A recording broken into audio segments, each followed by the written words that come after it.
Dear God in heaven, we thank you for the ability to do this, that we can learn about our present history, look into the past.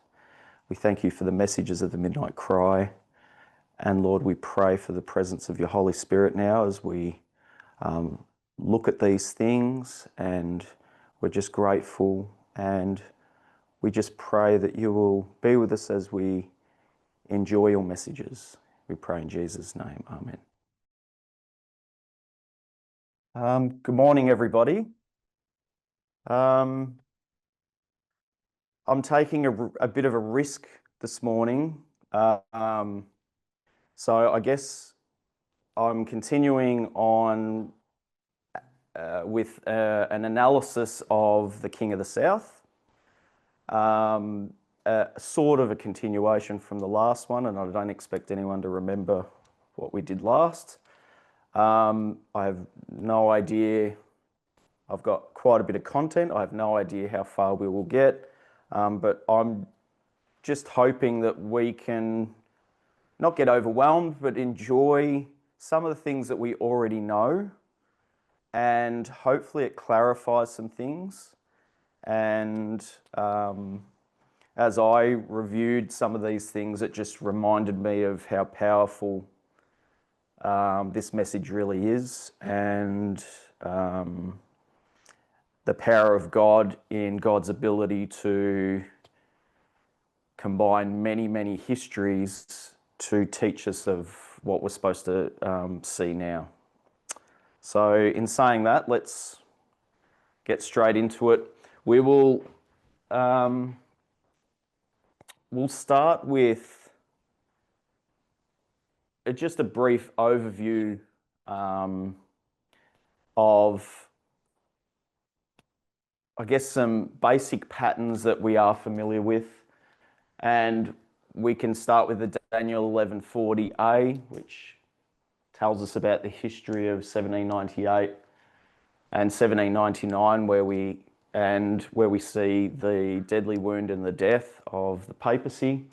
And what you see before then is a history where the King of the North and the King of the South are at war in France.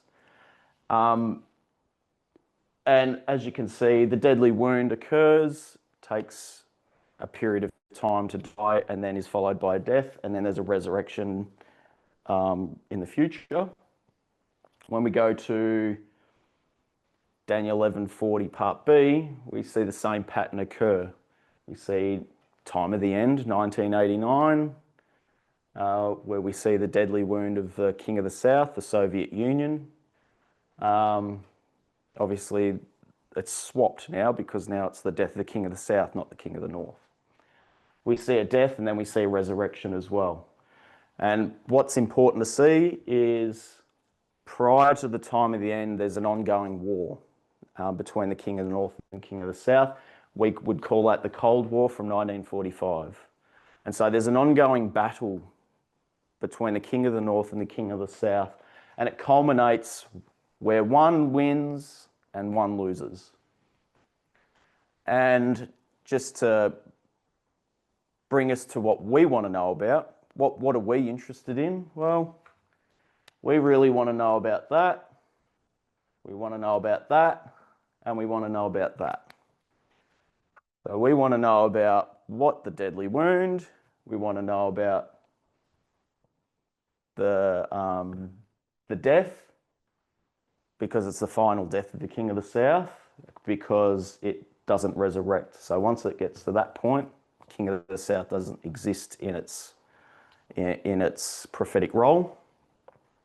Now, why I say the war is important, because if you want to have any idea of understanding this, you need to actually understand this ongoing battle between the King of the North and King of the South.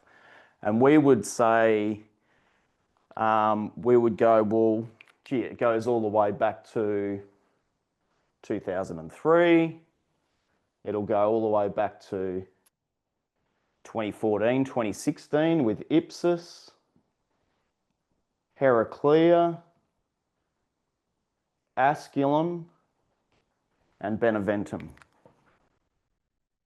And what we need to do, so if we're going to have, what we really want is, once we get to here and here, we just want all the answers just to drop into place. And to do that, I think the only way we can do that is go back, revisit all the things that we've been taught, we already know, probably forgotten most of it, but let's just enjoy revisiting what the Midnight Cry taught us, and we're going to try and bring it all together as simply as we can. No pressure, don't get overwhelmed, let's just roll with it. And with the goal of going, okay, once we flow through these histories and we lay out what's happening, by the time we get to here and to here, I'm hoping that it just becomes apparent. As opposed to just jumping straight here and speculating. Are we all okay with that? That's basically the goal moving forward. I'm anticipating today we'll barely even get to the history. We're going to do an overview, snapshot, but then when we go into a bit more detail, we'll barely even get to the history of 2014 to 2019. So that's where we want to start, because you'll see in a minute when we bring all these lines together from the Midnight Cry, 2014 is where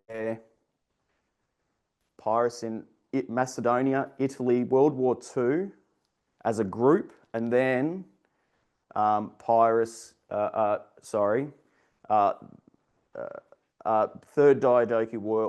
Third Diadochi War and World War I, that's when they all converge, is at 2014. So there's something special about the history between 2014 and 2019.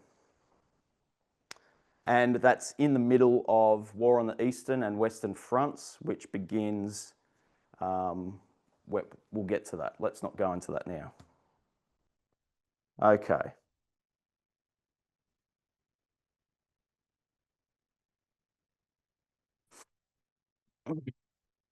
And we also want to know, well, what's the fall of the King of the South even mean? What does fall mean?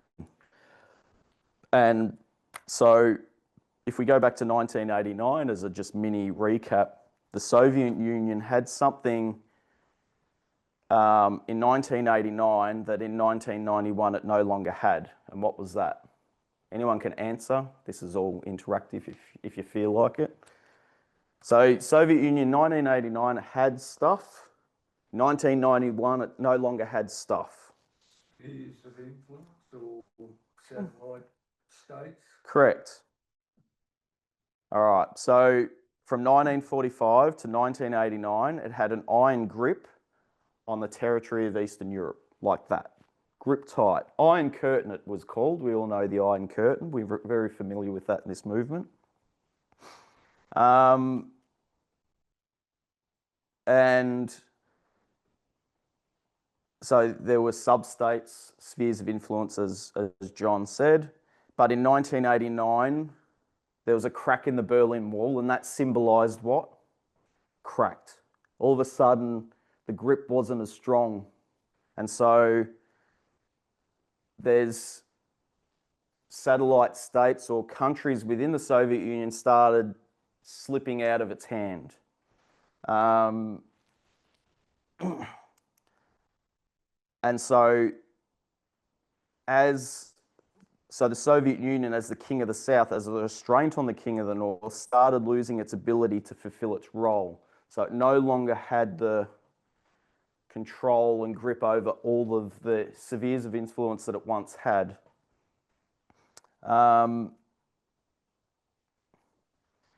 And so in 1989, yes, there was a winner because there's an ongoing battle. All right, there's a Cold War occurring. That's not just Eastern Europe, I just want to remind everyone. It was Cuba, Guatemala, Afghanistan. There was a proxy war, which has marked the 10-year war, which we'll bring up when we go to the other lines. So it began losing its grip globally on these spheres of influence. And so there's a winner and a loser. And so the King of the South loses, the King of the North wins. And what does the King of the North win? Starts winning influence. This continues until 1991 when the Soviet Union is dissolved and all that's left is Russia. And that is symbolised as death. It's lost its spheres of influence. It's lost Eastern Europe and other spheres of influence around the world. So what do we expect the King of the North and King of the South to be fighting over today? What made the King of the South powerful back in 1989 and prior? Why was it powerful? It's had an iron grip on all sorts of spheres of influence all over the world. So what makes the King of the North? We've got to put ourselves back in this history. What would make the King of the South in our present history powerful and strong? Has to be spheres of influence. But again, it's not just Eastern Europe. But there's special attention focused on Ukraine. Ukraine was one of the primary spheres of influence that was lost in 1989 and changed its allegiance to the King of the North. And that's a consistent thread that we'll see right through. All right. So we're happy with that. As a brief overview of where we're heading, it's all about, we want to focus here to get to an understanding of here. Now, to do that, to go back into these histories, we have to go back to the Midnight Cry. We have to go back to lots and lots of different lines. Not all of them, but we're going to focus on 5. So I've done a brief summary here. I'm just going to screen share. Yes.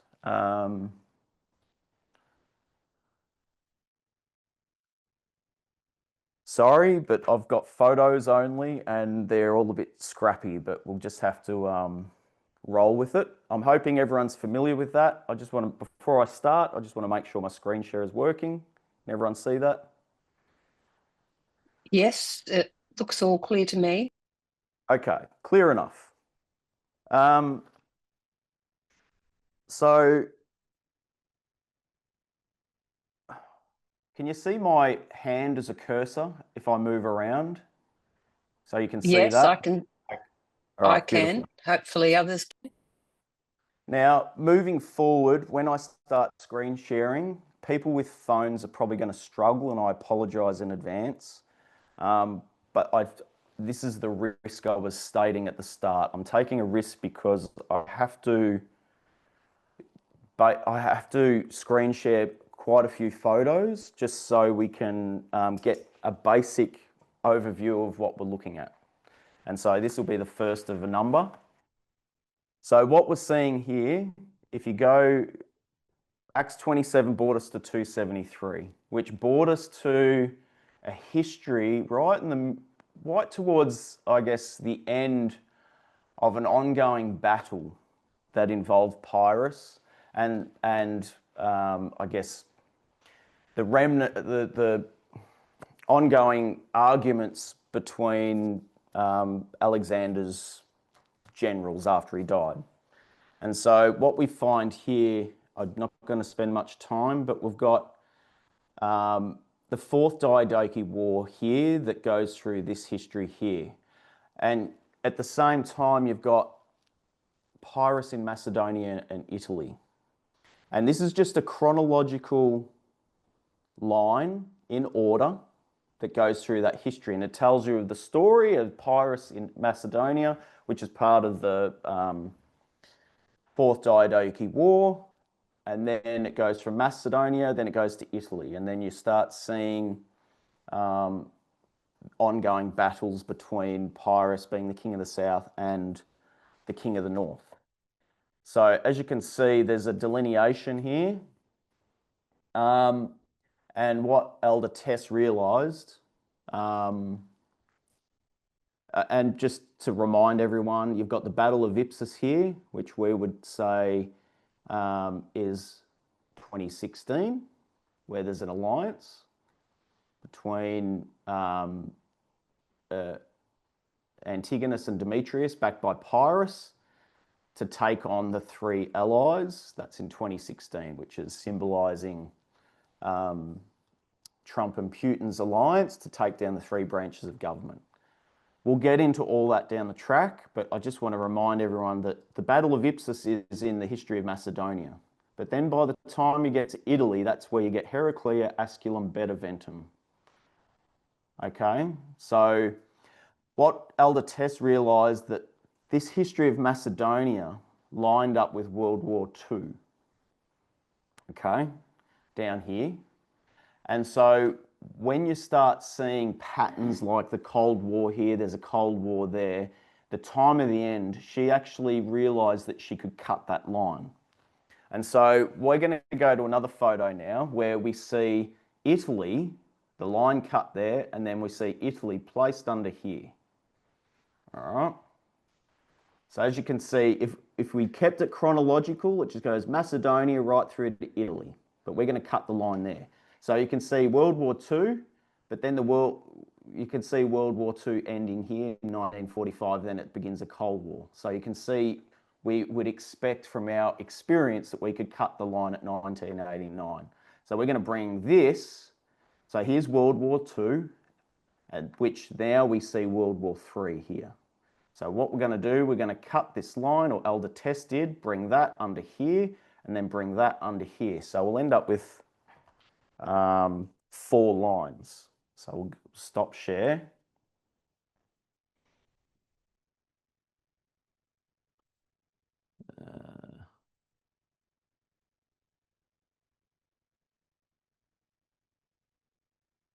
Okay, so you can see now we've cut it. It's no longer Macedonia in chronological order, and then it goes straight to Italy. It's been cut here, and we've brought 1989 or Italy straight under here. So what we see now, we see Pyrrhus in Macedonia, we see Pyrrhus in Italy, we see World War II to teach us of what does World War III actually look like. So we should know when we have a line like this that we should be able to grab information from here, here, and here to teach us of 1989. We should be able to go here, here, and here to teach us of 2014.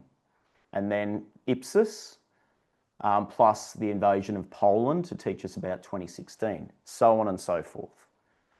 Now, what's interesting here is with these 3 lines, as you can see, it goes from 1989 straight to 2014. So I'm going to stop share.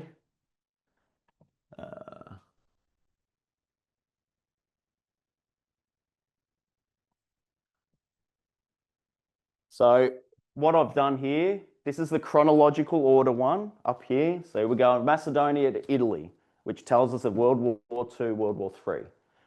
Elder Tess has realised there's patterns there that enable her to cut that and bring all 4 under each other. What's the problem?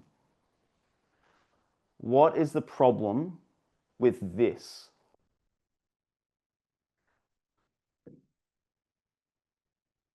What did Elder Tess realise pretty well straight away the problem was?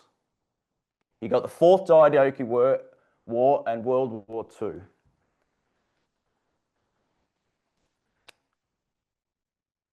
There's a history here. We're missing information. And she realised that, well, that's fine. This all opened up first, if you remember. That all opened up first. And she's gone, well, hang on.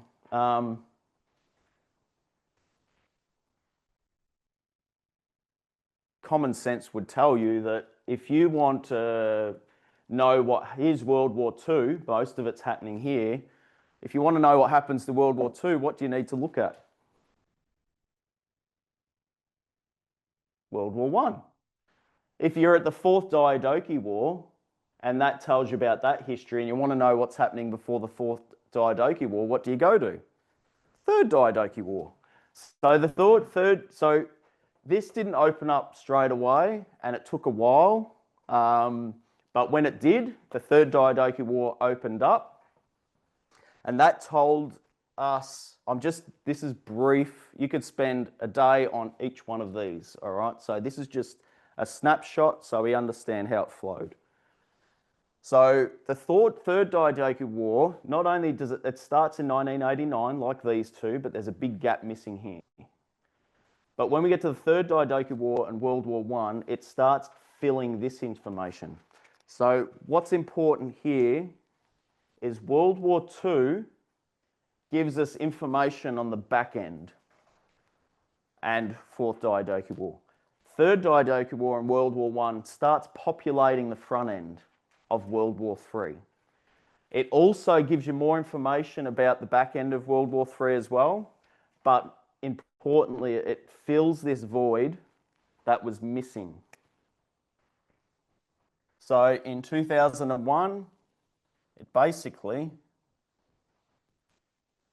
filled the gap. Then you end up with an ultimatum, which tells us about that ultimatum between 2001 and 2003. Then you've got 2003. So can you start seeing that you need all 5 lines is the point.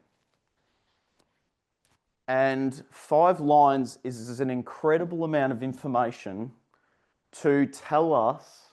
It's a complete picture. It's a comprehensive view of what we would expect in World War III. Because we need that to tell us there, we need that to tell us there. And so this also goes up here as well. And so what I was saying before, 2014 is sort of where the two groups of lines converge here.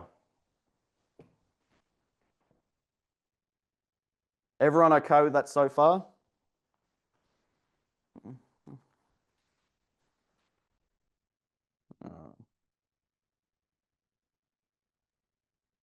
Okay. So we've got this history here that goes up. That history goes down.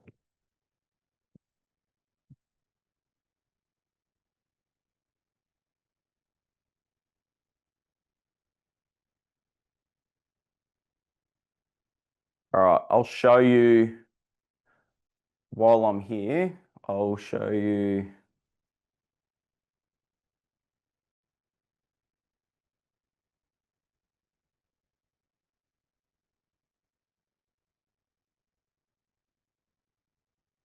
I don't have it. I must have accidentally deleted the photo I was going to show you. Okay. Actually, before I do that, one thing before we go on, I just want to make the point that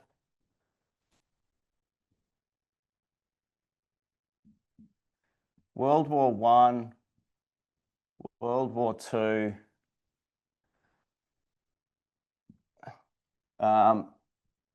Third Diadochi War and the Fourth Diadochi War. The point here is that they are one war, the same protagonists, but there's like a peace treaty in the middle. So that's just one, it's basically one conflict with a armistice in the middle. Let's weapons down, and same as this. And so when you're looking at World War II, you have no choice but to look at World War I. And when you're looking at the Fourth Diadochi War, you have no choice but to look at the Third Diadochi War. And so that's why it brings this history in and it completes the picture. And so I'm hoping you can start seeing one other little thing. What's important here is remember, you've got Ipsus here in the Fourth Diadochi War or piracy Macedonia, but then you need the line of Italy to give you, oh, sorry, it's not there, it's there. And you need Heraclea, you need Heraclea, Asculum, Beneventum. So you have to cut the line to get the full picture because Ipsus is in totally different time, different battle, same battle, but different battle. And so you need to combine then to get your Ipsus, Heraclea, Asculum, Beneventum. And then Argos. Okay. Now, I don't want people to get overwhelmed with this photo here. This is where I'm saying I'm taking a risk because I don't know what you'll be able to see. I don't want everyone to get overwhelmed by the information. I had to figure out how to combine all 5 lines. And I don't want us to panic because there's a lot of writing. I'll zero in, we'll just take our time and enjoy what God has built, or I don't know even want to say built, but revealed 5 different histories that converge into our time. And so we're not going to go into detail. Like I said, you could spend 2 presentations just looking at World War I. You could spend 2 presentations looking at the Third Diadochi War here. So what we're going to do, so I just wanted, before I go on, I didn't have enough time to do it on a computer and make it all clean.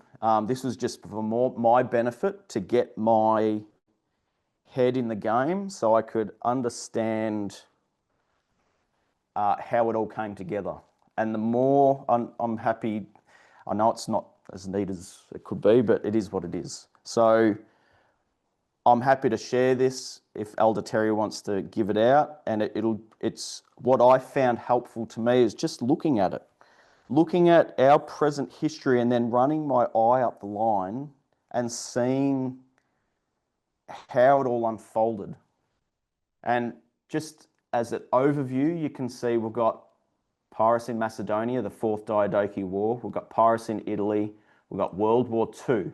And you can see the gap. See, there's nothing here. You've got 1989. You've got a bit before proxy war. You've got the 10-year history. But there's a gap. And then you start seeing from here on, it starts populating with all this information. All right? So when we go down to the Third Diadochi War and World War I, see how it starts filling the gap. And so when you come down to World War III here in our time, it populates the whole thing. Now what I've done, I've focused temporarily really only up to 2019, and I haven't really done much here because really we need to know what's going on here, all right, before we move on. And I just want to, before we even get into it, I want to make some special, I want to show, we'll go over it again, but I want to have a look at, point everyone's attention to when does World War I and World War II, the war begin, all right? And this is important because you've got war on the Eastern and Western fronts, but you've got 2 wars. So therefore you've got 2 Eastern and 2 Western. All right, so what I've done If you go down to 2003, that lines up with the start of World War I. So when World War I begins, it begins on the eastern and western fronts straight away. You end up having France on one side of Germany and Austria-Hungary, and you've got Russia on the other. So you've got western and eastern fronts happening straight away. And that is marked at 2003. So if you trace along here, you can see that war on the Eastern Front ends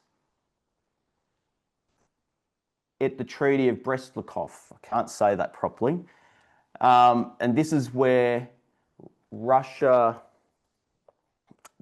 Vladimir Lenin basically takes over the government and creates peace with Germany and Austria-Hungary. So you can see the war on the Eastern Front ends there, but then jump to World War II up to here. Well, hang on. World War II here. You can see that, come down to here, you can see war on the Western Front happens straight away in 2016. All right, this is when Germany invaded Poland, and then it was against France, Britain, and Poland, the three allies. All right, but remember, Stalin was in an alliance with Hitler, so there's no Eastern Front happening yet. All right. But then you jump across to 1941, then you've got war on the Eastern Front. So what I've done, if you come down here, you can see World War II, war on the Western Front begins here and goes all the way through to 2021. But then war on the Eastern Front for World War II begins here at 2019 and goes through to 2021. Point here is you've got different things going on, different perspectives starting at different times. So you've got 2 lots of war on the Eastern Front and you've got 2 lots of war on the Western Front. Everyone okay with that? We don't have to fully understand it yet. I just want to point that out before we start. In summary, World War II, you've got a Western and an Eastern Front. No worries. That tells you something in our history. Get to World War I, it has a Western and an Eastern Front. That tells you something else. All right? And they're happening, sometimes they're happening at the same time. That's the complexity. We're going to go through it, don't stress.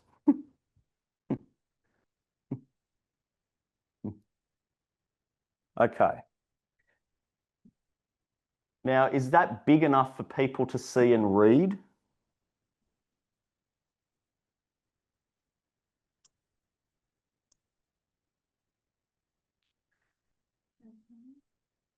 I knew I was taking a risk. I'll make it as big as I can. How about that? People on phones are going to struggle. Okay. I didn't know how else to do this, that's why.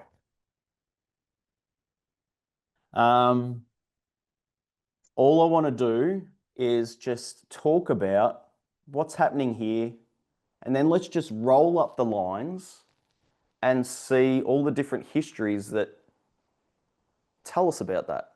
That's it. We don't want to analyze the histories in detail. We just want to see, oh, wow, that's amazing. Look at that. Excuse me, Brenden. Yes. With regards to the visibility, can I just say after you finish your presentation, if you can take some good images to send out, then people can actually blow up the images on their own devices later on, so they'll be able to at least revisit it in the future. So that'll make up for the shortfall that you're worried about, I think. Okay. Just out of interest, can you see it okay? Or are you struggling? I can. No, I can actually read everything, but I have a good screen and a good computer and everything. So, Okay. but I can see it. So I'm sure some people can, but there's probably a lot who can't. Again.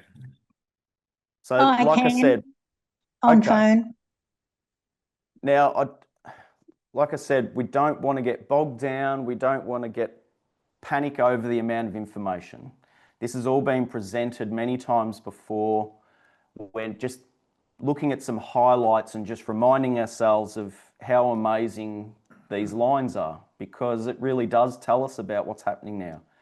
And we're doing this for the purpose of understanding this ongoing battle between the King of the North and King of the South as it flows through this history. And we've got 5 different lines telling us many different things to unravel our history to help us to understand. Because remember our end goal is going, well, and as you can see here, you got war on the eastern front of World War II, and you got war on the western front of World War I and World War II ending at 2021. So we want to know what this is about, and we want to know what's going on in here. We aren't going to have a clue what's happening on here unless we revisit all of this. All right, plus here, of course, plus here, but with special attention here. So let's just go back. 1979, you tell me, what's happening? I've got it written there. We've got the Afghan proxy war, which is a 10-year history. This is an ongoing war, part of a bigger war, which is the Cold War. So 1945 all the way to 1989. There's special attention on the proxy war of Afghanistan as well. So let's just scroll up and see what's going on up here. So, we've got a proxy war here in World War II, Spanish Civil War, fascism versus communism. We've got a 10-year history where Cassander places a dictator in Athens. And at this point here, you see the King of the North take a sphere of influence from the King of the South. Okay, Demetrius frees Athens. I think there's a revolution in Epirus as well. But in this history, which we're not going to analyse because you could spend a day on this history here, which I encourage people to do. We're not going to do that. We're just going to take the main points. You can see a 10-year history where the King of the South took a sphere of influence from King of the North took a sphere of influence from the King of the South. What do you think happens down here?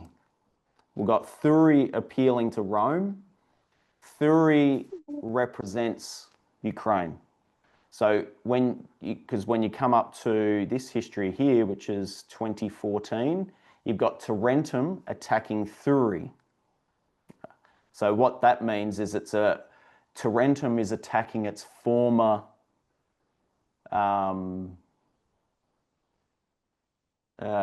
satellite state. So Thurii appeals to Rome. So what you see is Ukraine appealing to the King of the North. So we've got proxy war in World War II. There's so much in here. Okay.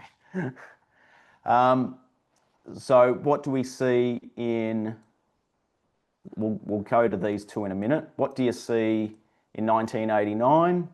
You see Ukraine go from a sphere of influence from the King of the South to the King of the North. And through this history, you see the King of the North take spheres of influence as well. And I think that's, okay, let's start looking at the Third Diadochi War. You've got Antigonus versus Eumenes. So you've got King of the North versus King of the South. And what Antigonus does, he defeats Eumenes from the inside using subterfuge, basically uses Eumenes' people against him. What does that remind you of? So let's just roll down what happened in the Soviet Union. The King of the North used It was the people of the Soviet Union who brought the wall down, all right? So every line here is teaching us about something very special that's happening here. So this Bosnian crisis gives us another perspective. I don't want us to get overwhelmed. I just enjoy the story, and just if you all you can see is go, wow, that is telling us about that. You don't have to remember it. Great if you can. When you get to World War I, the Bosnian crisis. So what you've got Austria-Hungary, who is looking at Serbia, all right, who's a smaller Slav country. And Serbia is backed by Russia, and Austria-Hungary is basically in alliance with Germany. They're like twins. They're big and strong.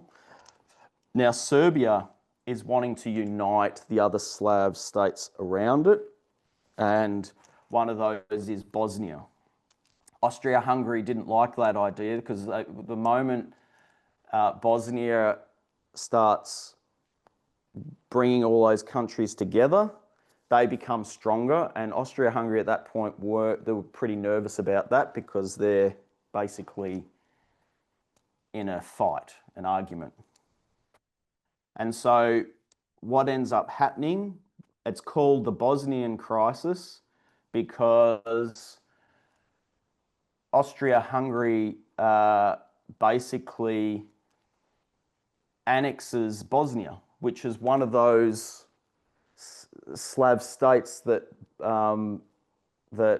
Serbia was wanting to unite with. And so that caused some big problems. And so Austria-Hungary, or let's say the King of the North, takes over a sphere of influence of Russia because by annexing Bosnia. Now, Russia at that point, King of the South, couldn't do anything about it because it was too weak, because it had just lost a war with Japan. And there was internal strife. So you come down to this history, what we've got Austria-Hungary is the USA, and what it does,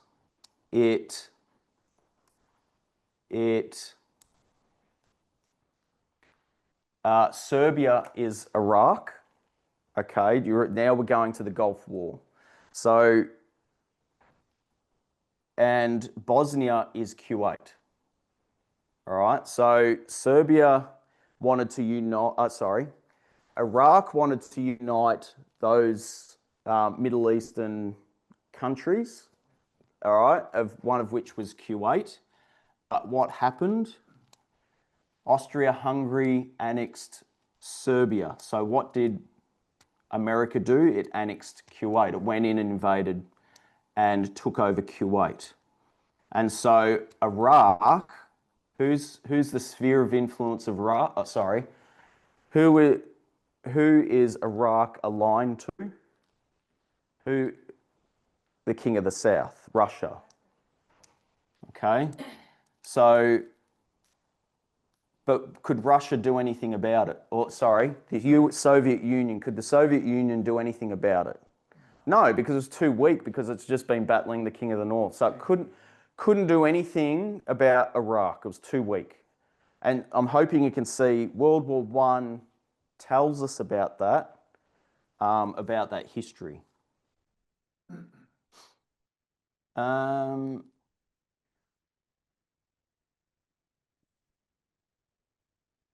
Okay. Now, let's also go up to Third Diadochi War. This tells us more information. So in this battle with Eumenes, Antigonus has two allies. the King of the North had aid from Python and Seleucus. Okay, Python got stronger and stronger to the point where Antigonus actually then killed him, which was his former ally. At this point, we'll get there in a second. And also Seleucus and Antigonus' relationship started breaking down, and they started becoming, and Seleucus actually went to Ptolemy and became his general. And then it developed into the Fourth Diadochi War and kept going. So you can see a breakdown of former allies of Python and Seleucus. When we come down to 1989, what we see, the King of the North, America, or the USA, got aid from the Vatican and the Mujahideen. So Python represents the Mujahideen. So these were the two allies that helped bring down the King of the South, just like these two were the allies that helped bring down Eumenes, the King of the South. So Antigonus used them. But what happened to Python? Python got stronger and then was killed. So what you can see, the Mujahideen got stronger, and to the point where they were renamed the Taliban. So the Mujahideen renamed themselves to the Taliban, and they actually took over and controlled the government in Afghanistan in 1996. So they were getting quite strong. And then when we get to 2001, what ended up happening? What did the former ally, what did the USA do to its former ally from 2001 onwards? They went into Afghanistan and overthrew the Taliban. Okay? So on top of that, you see the breakdown in relationship through this history of the papacy, which was the Vatican, which is the former ally, and that breakdown occurred through this history. And we all remember the pure frustration of Pope John Paul II. There's a couple other things happening here. Remember the Bosnian crisis of 1908. What happened here, as a result of this Bosnian crisis, when Austria-Hungary annexed Bosnia, we ended up having, what came out of that was a terrorist organisation called the Black Hand. And so they rose from this history, and what they ended up doing, they were harassing the Austrian-Hungarian army through this history. They were harassing them until we get to June 28, 1914, when there was a terrorist attack on Archduke Franz Ferdinand, and he was killed, or he was assassinated by a bomb or a grenade that was thrown into his car. And so you can see a terrorist attack occur that developed from this history in 1908, that terrorist organisation was basically seeded from this Bosnian crisis. So what you can see down here, we don't want to mix up Al-Qaeda, which is the terrorist organisation, with the Taliban. Totally different thing. Taliban is not a terrorist organisation. They were the allies of the United States here. What we're talking about is Al-Qaeda. That the rise of Al-Qaeda came out of the Gulf War, through this history. Okay. And we can see in 2001 that it was Al-Qaeda, Osama bin Laden orchestrated a terrorist attack we know about. And yeah, so from this Iraq crisis, a terrorist organisation arose, which is Al-Qaeda. Okay, so at the moment, we're focusing a lot on World War I and the Third Diadochi War, because none of this tells us anything. All right, so that's why we're still here.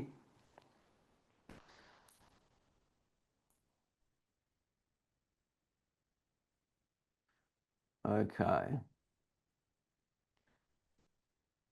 All right, there's lots more things happening here. Okay. Let's just... In the Third Diadochi War, as a result of Antigonus's success here in defeating Eumenes, he was getting very strong and becoming too strong and becoming dictatorial. And because of that, we see three allies, which were, because it's not Seleucus at this point, so it's, who are the other three generals? Cassander, Lysimachus, and Ptolemy. They basically are going to Antigonus saying, you're too strong, you're being dictatorial, and they're ordering Antigonus not to act unilaterally and give up some power, you know, for the sake of, you know, you're starting to cause problems, stop being a dictator. And so what we want to go is, okay, so what we should see in 2001 is the King of the North becoming dictatorial. And then we should see three allies send an ultimatum to say, sorry, stop acting unilaterally. So what we do, we come down here and we see the USA. How are they acting dictatorial? What do they want to do? They want to invade Iraq. Are they allowed to do that? No, it says no. No. So we've got three allies coming together saying, if you go into, if you attempt or want to go in and invade Iraq, we're going at the UN, we're going to say no, it's not going to happen. And they basically say, stop being unilateral, stop, you know, being dictatorial. And these three come together and offer an ultimatum. And just like Antigonus in the Third Diadochi War, does he care? Does he listen? What happens instead? Antigonus invades one of Ptolemy's spheres of influence. All right.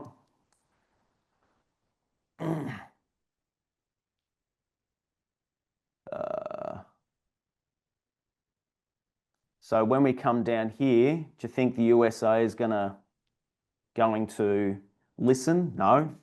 What do they do in 2003? USA invades Iraq illegally, which was a sphere of influence of Russia. Okay. There's two things going on here. See how there's two ultimatums? All right. So we've talked about this ultimatum, which is if you invade, we're going to block it at the UN, so no war in Iraq. That's that ultimatum. That's the three allies saying it. But there's also an ultimatum in World War I, which Austria-Hungary gave to Serbia. And so here's, let's talk a bit more about this. So when Franz Ferdinand was assassinated, Franz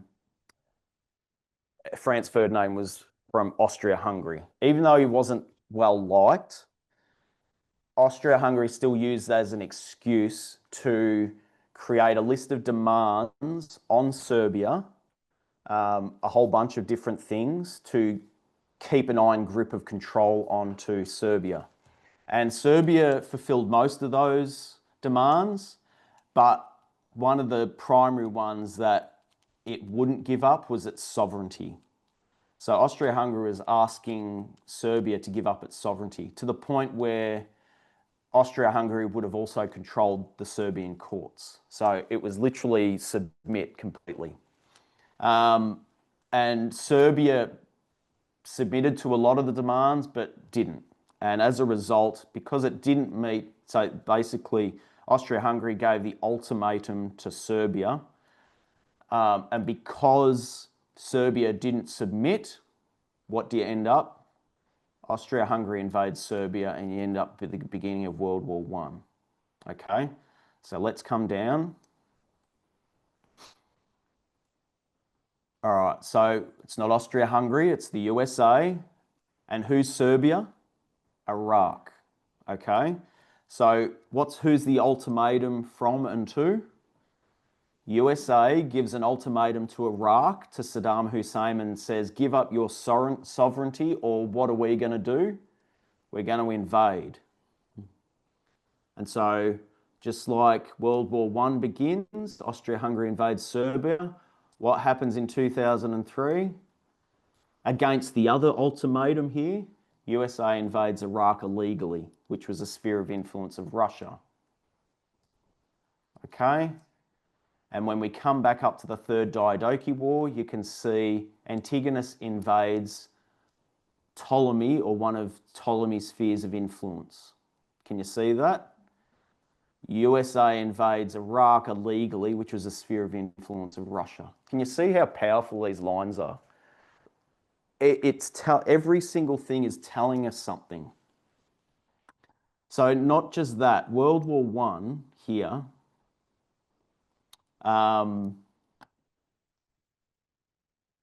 this is where we started talking about it before. What happens here, you've got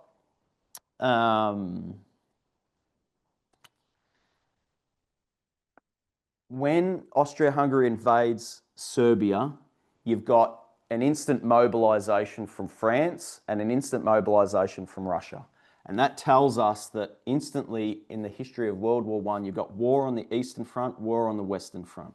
All right, so when you come down to 2003, what's just happened? What have we got? We've got World War I beginning, and we've got war on the Western Front and war on the Eastern Front. Why is it a problem for the USA to invade Iraq illegally? Why is that war on the Eastern Front? Why is that a problem for the King of the South? I mean, if I was Ptolemy and Antigonus invaded my sphere of influence, I wouldn't be happy. All right, so that's what's happening here. Iraq is a sphere of influence.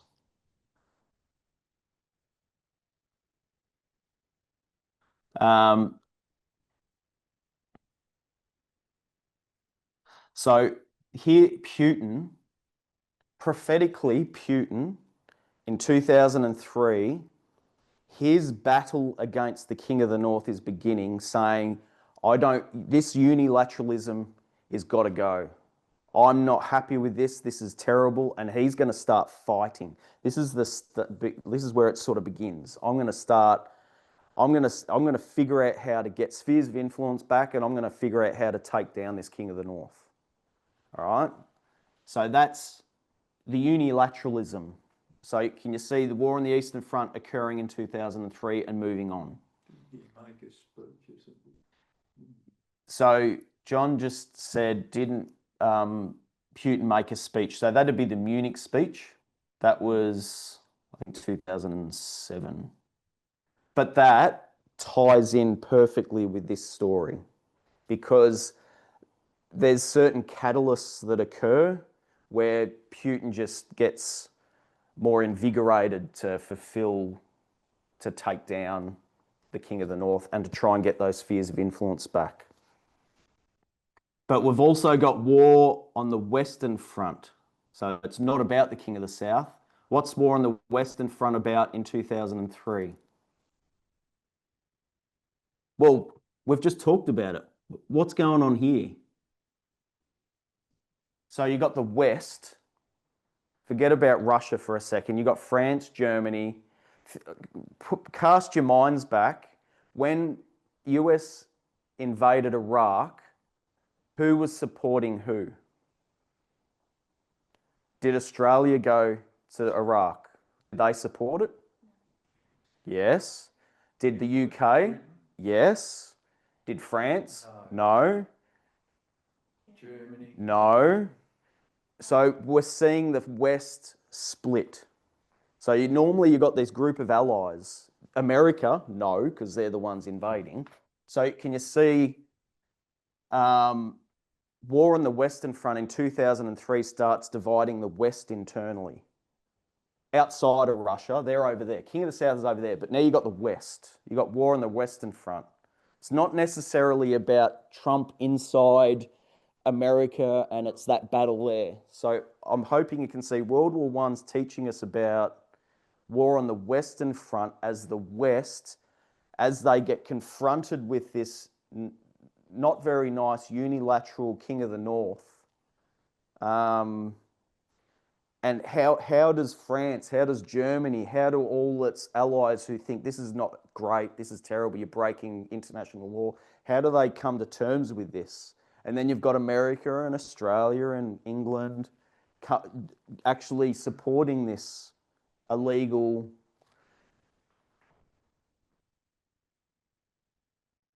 America's excuse was Right, talking to the. America's excuse was weapons of mass destruction.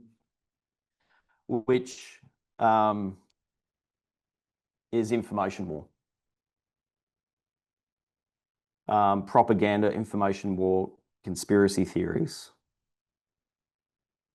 So what we want to see here is this argument, all right, of that King of the South has, or Putin has, about this unilateral thing that invades spheres of influence. I want you to see that that goes all the way and ends in 2019. So whatever happens in 2019, Putin's satisfied, saying, you know what? I've got my spheres of influence back. You know what? You're no longer a unilateral doing whatever you want to do. So war on the Eastern Front from World War I has an end in 2019. So we would expect Putin to be happy in 2019 because he's no longer, he wants peace, because Putin is the one that wanted war and he went to war in 2003. 2019, Putin's going, all good, we're at peace. I've got what I needed. You happy with that? War in the West. So this argument between the West goes all the way through to 2021. So we'll get to that down the track. We're not going to get to this clearly today. We're not getting anywhere near that. But everyone's still with me?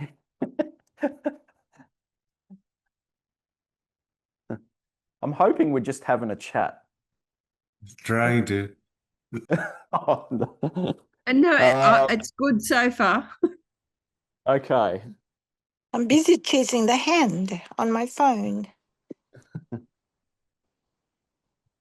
Like I said, just don't have to remember everything. If you could just remember, we've got all these lines, and every time something happens down in our history, we just have to go up and go, oh yeah, prophecy says that was going to happen. Oh yeah, prophecy said that was going to happen.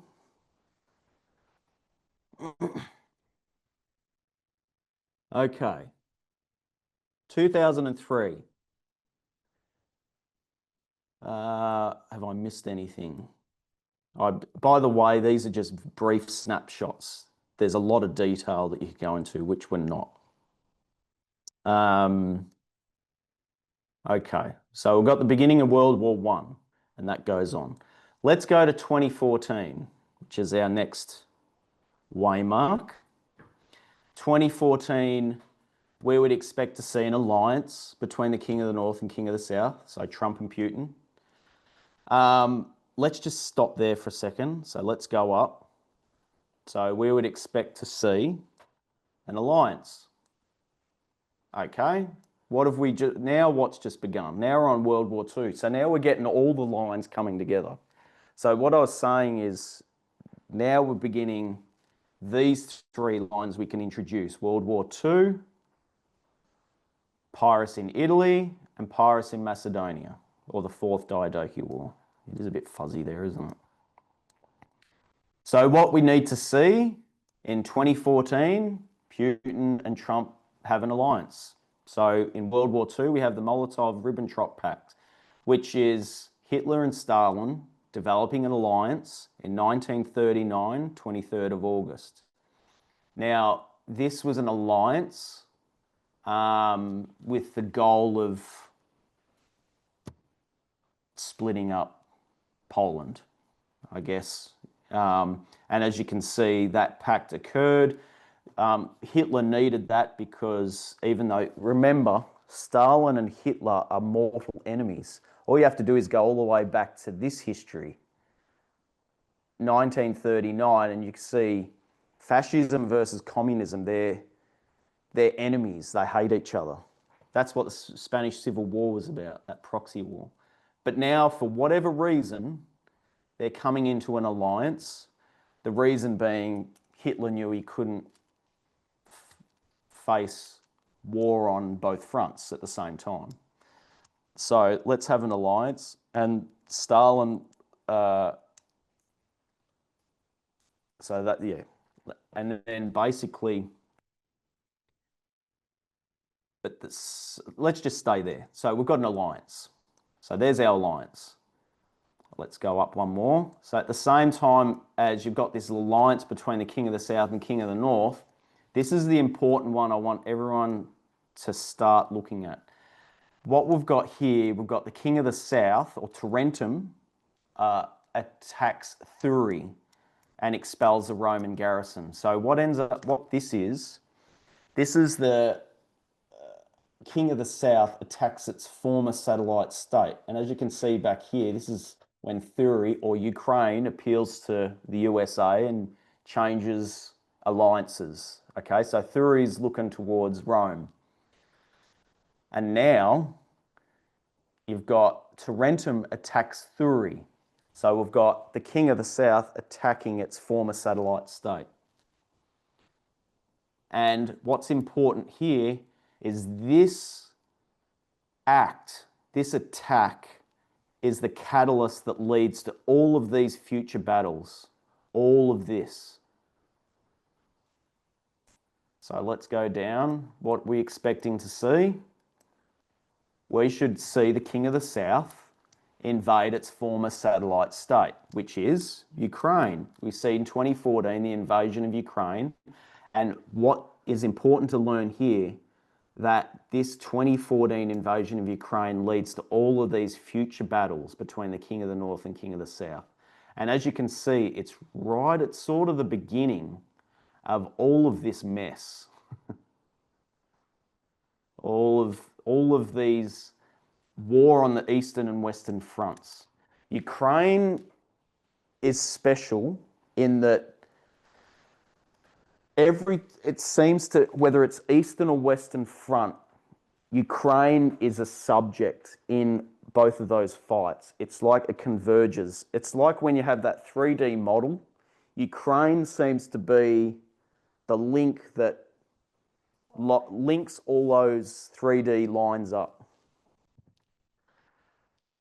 Why? Why does it link? Why is it a subject? All I know is, so Marilyn has asked, why is Ukraine such a strong thread through these histories? I don't know. I just know it's been there from 1989. It was one of the catalysts there. Position?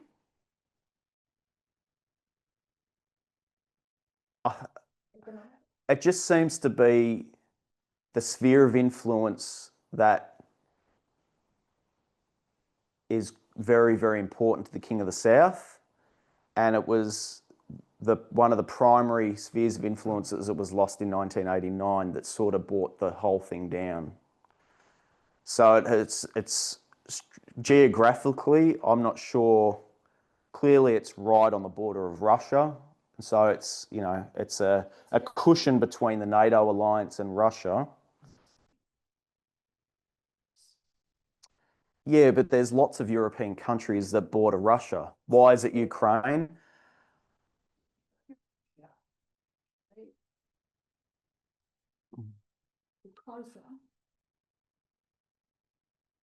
I might keep that in the back of my mind. I'm happy to, if someone else has got any thoughts. I just know Ukraine it's just a thread that keeps, it goes from 1989 all the way through. And when you're looking at war on the Western Front, the subject of Ukraine pops up, even though it's more of a subject of the Eastern Front, if you know what I mean. So even when you're looking on the internal side of the civil war within America, what happened in 2019? Why, what was the subject? What was the big fight about in 2019? It was a quid pro quo, which was the discussion, the perfect phone call that he had with Zelensky. So Ukraine. Is that that to do with phone- NATO, Brendan? Yes, it's certainly a cushion to the NATO alliance. If Ukraine was a sphere of influence of Russia, it would provide a comfortable cushion, a buffer zone. But because Ukraine wants to head towards NATO and join the EU, Russia's very, very not happy with that. And that's why this 2014 invasion is so important, because this triggers so many things moving forward all over the world. And that's what I eventually want to get to. Probably won't get to it today, but we want to analyze 2014 to 2019. And one of the primary things that occur that can be, you trace so many things back, all the way back to that 2014 invasion of Ukraine. And that's why prophecy up here says, in Pyrrhus in Italy, this Tarentum attacks Thurii and expels the Roman garrison. This is the catalyst that leads to all these future battles. So this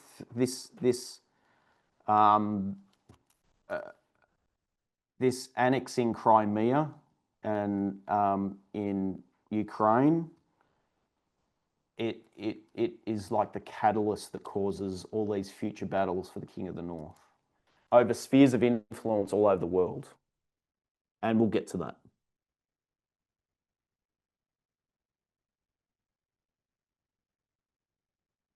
Like I said, don't get overwhelmed. Just roll with the line and enjoy all these waymarks that the Midnight Cry gave us.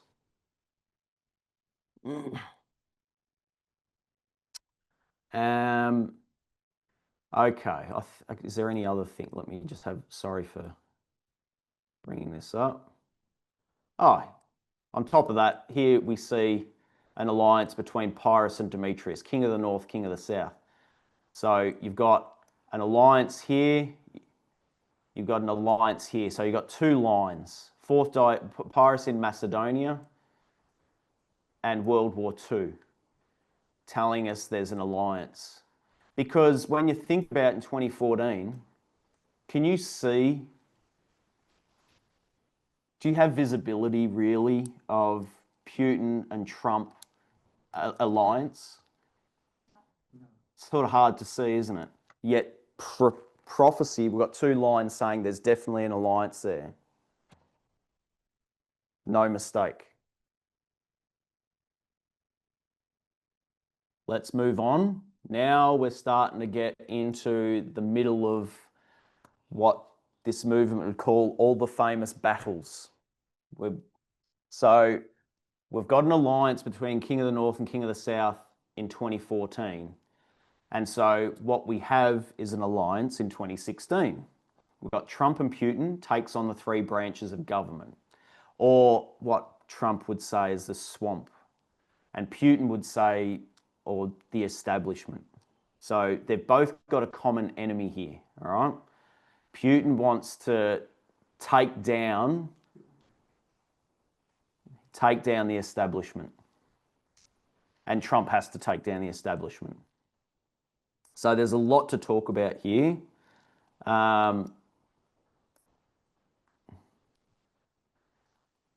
Let's start with World War II. I just want to remind everyone, here we have Ipsos. This is where World War II begins, all right? Oh, sorry, I'm trying to take it slow. This is where Germany invades Poland and we end up with war on the Western Front. And that's against France, Britain and Poland. Notice there's no war on the Eastern Front yet because there's an alliance. The King of the North and King of the South are buddies. And they've already done a pact here to work out how they're going to split up Poland and have an agreement. But they're mortal enemies. So we've got 3 allies versus Germany, backed by Russia. Okay, so it's King of the North and King of the South versus a threefold enemy. We've already talked about that. We've got Trump and Putin takes on 3 branches, a threefold enemy, a common enemy that they both have. Let's talk about World War I. Germany is struggling in this history, and Germany has a good idea. They say, let's grab Lenin from Switzerland, I think he was, and they basically put him in a train and they send him through the Western Front, through to the Eastern Front, and then they basically put him in to Russia. So for the sole purpose of revolution. So Germany's struggling and they're saying, how are we going to take down Russia and make them weak? And so what they do a deal with the Russian enemy, which is Lenin, and Germany makes a deal with Lenin, and Lenin says, yep, no worries, I'll take down the government, and on top of that, I'll stop the war. We'll stop the fighting. And so that's the deal. So Germany sends Lenin into Russia to overthrow the government. Lenin promises to overthrow the government, makes peace with Germany. Now, this is amazing for me. So what's Putin want to do? Now, remember, this is a history of failure. So what do we have to do? We have to flip the antagonists. So it's the King of the North sending Lenin into the King of the South. But when we come down here, it'll be the King of the South sending Trump into the to take down the government from the inside. All right? And not just that, Lenin promises to overthrow the government. What does Trump promise to do? Overthrow the government and then make peace with Germany. What's Trump, place your minds back. What did Trump say? Hillary Clinton can't make peace with Trump, with Putin. I'll put me in, I'll be best friends with Putin.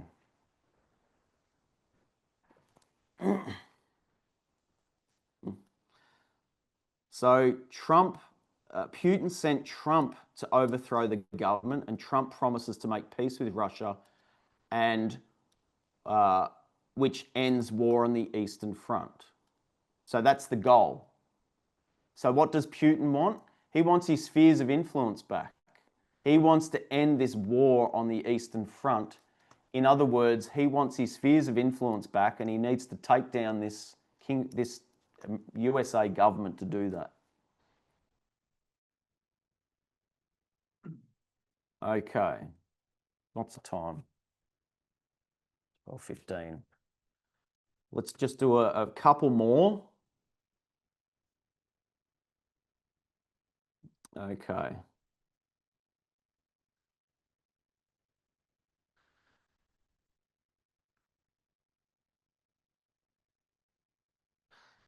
So this is quite clever of Germany to do. Germany wants to take down Russia from the inside. And so prophecy says that Putin wants to take down the United States from the inside. And he sends Trump in there to do that work. Can you see that that's a repeat of 1989? You can see how the similar principles are occurring. All right, what else is happening? All right, we've gone through that.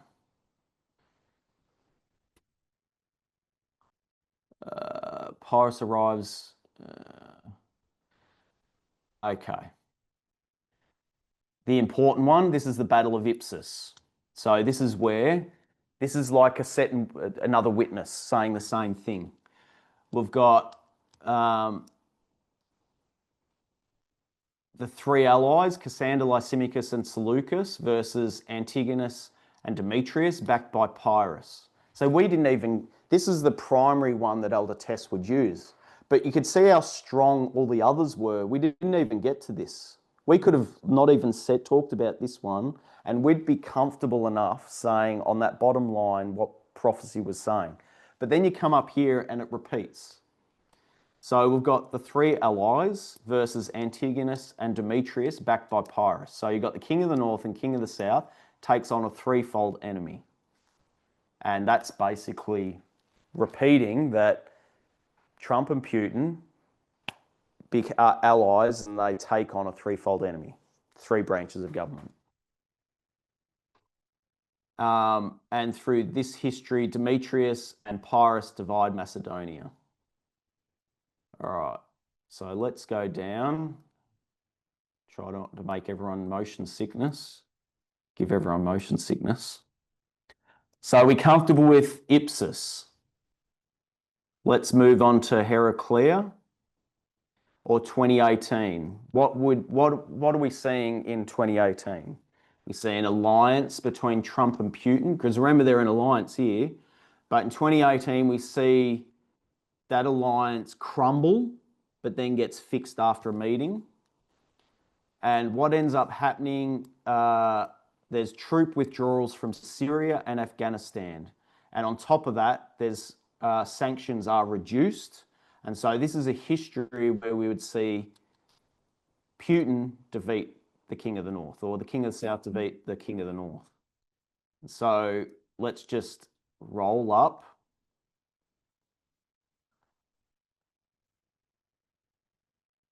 Let's go to World War II. This is where Russia suspends trade to Germany. This is where the Stalin and Hitler, their alliance crumbles a bit. They stop paying. Hitler's leading Stalin on.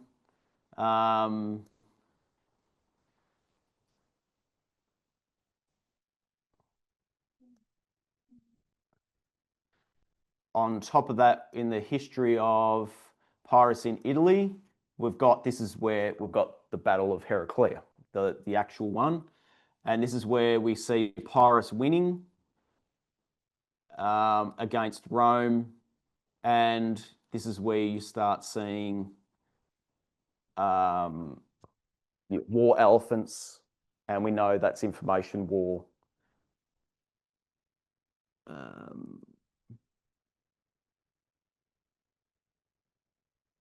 What am I saying here? Pyrrhus invades.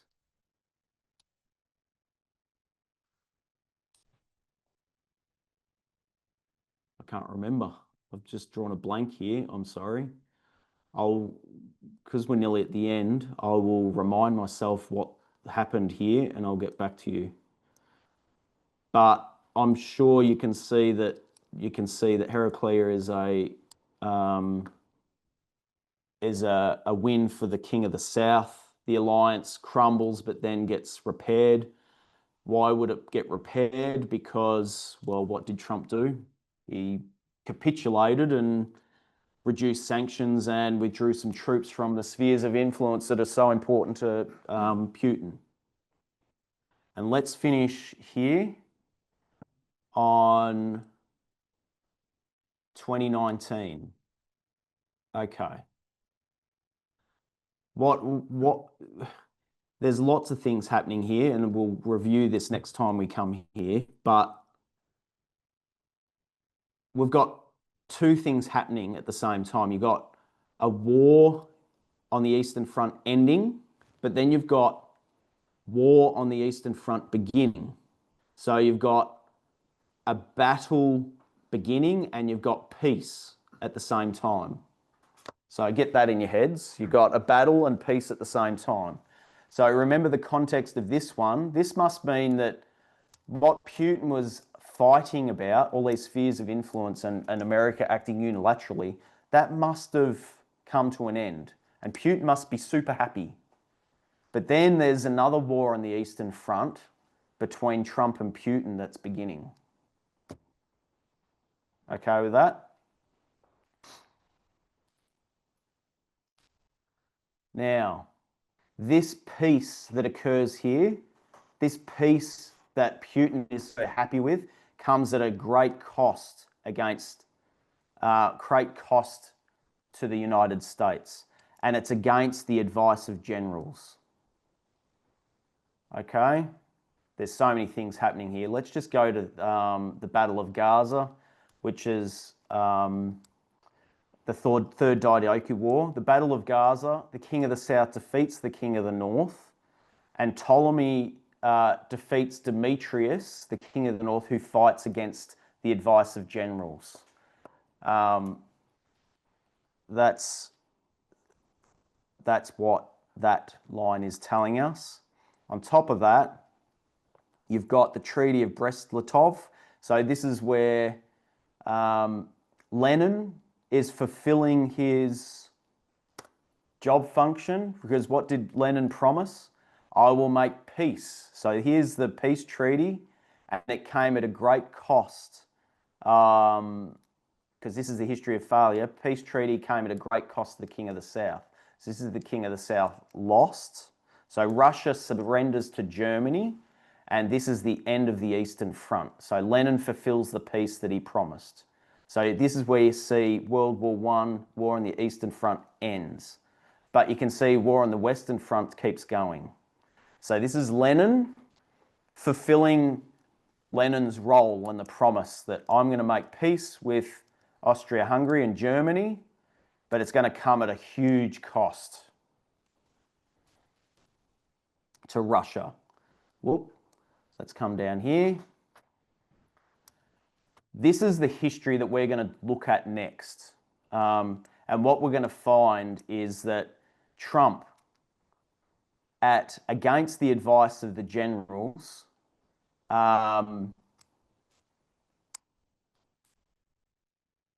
withdraws completely out of Syria. There's a whole bunch of things that happens, but let's just say it for now. This peace treaty that Trump promised to Putin came at a great cost to the United States. And Putin is super happy here. This is what the King of the South has wanted from 2003. So in saying that, there's peace on that side of things because clearly Putin's got all his spheres of influence back. But now there's war begins between Trump and Putin, which is symbolised by the Eastern Front of World War II. What else happens? Let's just roll up.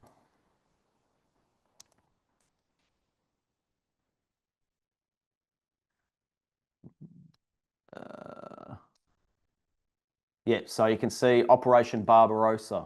This is where Hitler invades, Germany invades Russia, and this is where you see war on the Eastern Front begins, and that's what we talked about before. Now you're going to see Operation Barbarossa. You're going to see the pact broken. So now you see war on the Eastern Front end, but now you're seeing war on the Eastern Front begin, because now you're going to see Trump and Putin. Trump's going to start warring against Putin.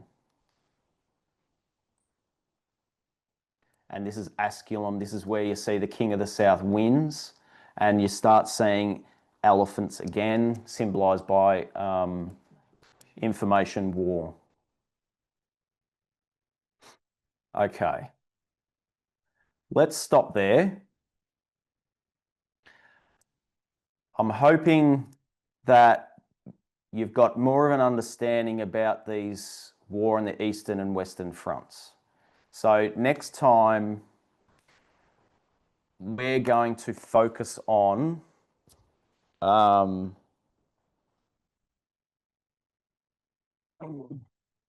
just give you a snapshot.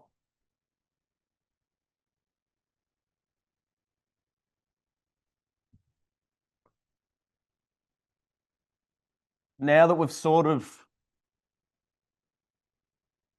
remember, our goal is to know that. But what we really need to see is this history here.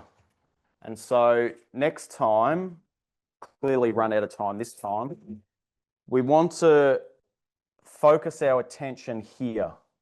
And we want to see Eastern and Western Front battle and it culminating to here. So once we understand here, we should be able to just keep flowing through from 2019 to 21 and then 24.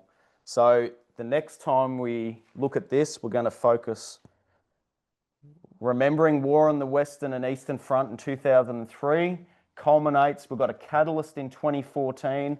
2014 causes a whole bunch of conflict globally that eventually culminates in a victory to the King of the South in 2019. And we're going to talk about that next time.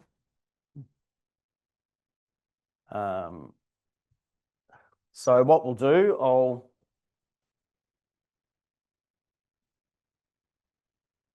I'll close in prayer and then open up for questions or comments if you like, and I'll hand it back. So just if you'd like to join me in a prayer. Dear God in heaven, we just thank you for your midnight cry. We thank you that you have laid out the future for those who are willing to look at it and try and understand. Please bless all of us here who are kneeled before you and help us to not just understand all these external events and waymarks, but also understand the internal messages, which is what Irini was going through this morning. Help us to internalize these things, change our lives, so we can be better serve you and fulfill our job function, whatever you want us to do. We pray in Jesus' name. Amen.